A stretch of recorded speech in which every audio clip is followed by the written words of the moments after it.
Assalamualaikum warahmatullahi wabarakatuh. Perkenalkan, nama saya Octavia Dianingrum Ramita Sandi. Saya dari kelompok 7 dan saya bersama teman saya Novia.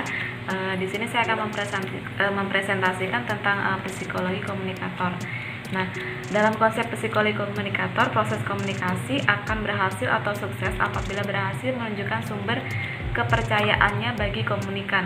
Aristoteles menyebutkan persuasi tercapai karena karakteristik personal. Nah, kenapa? Yang ketika ia menyampaikan pembicaraannya, kita menganggapnya dapat dipercaya.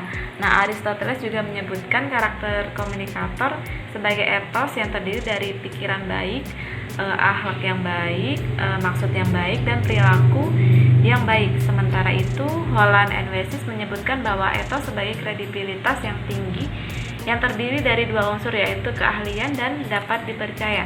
Menurutnya, kedua unsur tersebut mutlak dimiliki oleh seseorang komunikator agar bersifat kredibel. Nah, di sini ada faktor-faktor yang mempengaruhi psikologi komunikator. Nah, terdapat faktor-faktor yang mempengaruhinya dalam praktik komunikasi, yaitu kredibilitas, atraksi, dan kekuasaan. Ketiga faktor ini berhubungan dengan jenis pengaruh sosial yang ditimbulkan. Secara singkat, kredibilitas merupakan keahlian komunikator atau kepercayaan kita kepada komunikator, sedangkan atraksi merupakan daya tarik dari komunikasi. Nah, di sini kredibilitas mengandung dua hal definisi. Yang pertama, kredibilitas merupakan persepsi komunikator sehingga tidak inherent dalam diri komunikator.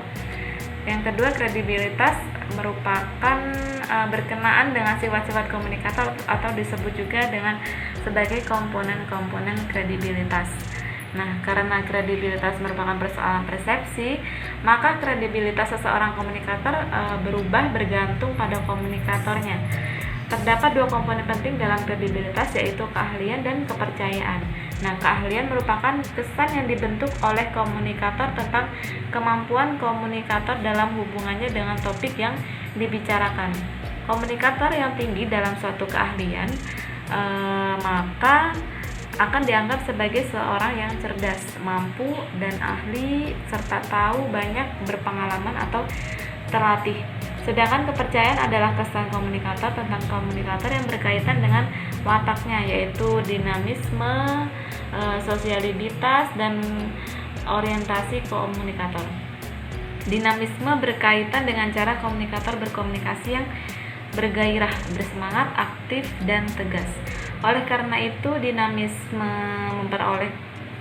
memperoleh kesan keahlian dan kepercayaan. Sosiabilitas merupakan kesan komunikator tentang komunikator sebagai orang yang periang dan senang bergaul, sedangkan orientasi adalah kesan komunikator dengan komunikator sebagai orang yang mewakili kelompok yang kita senangi dan memiliki nilai-nilai. Yang kedua, atraksi. Atraksi merupakan daya tarik dari komunikator sehingga menimbulkan efek persuasif terhadap komunikator. Saya Novia Kusmawadani akan melanjutkan presentasi dari Octavia. Menurut Herbert C. Kelman, pengaruh komunikasi dari komunikator dengan orang lain atau komunikan adalah yang pertama itu internalisasi. Internalisasi terjadi jika seseorang menerima pengaruh yang diajarkannya dengan sistem yang dimilikinya.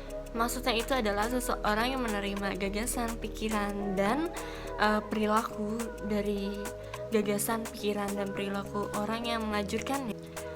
Contohnya itu adalah misalnya seseorang diajurkan untuk tidak berbuang sampah sembarangan, tidak membuang-buang air, supaya tidak banjir, supaya jalanan tidak macet karena sampah-sampah, atau tidak kekurangan air. Yang kedua adalah identifikasi.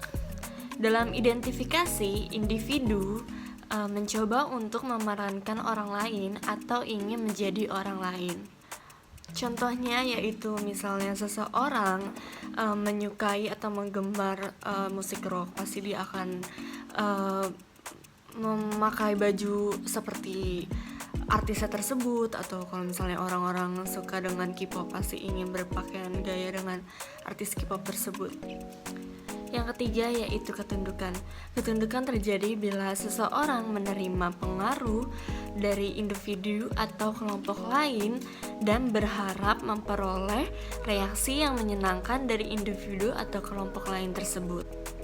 Nah, dalam ketundukan, seseorang yang menerima pengaruh itu juga bukan karena dia mempercayainya, tapi karena dengan itulah dia mendapatkan kepuasan sosial gitu.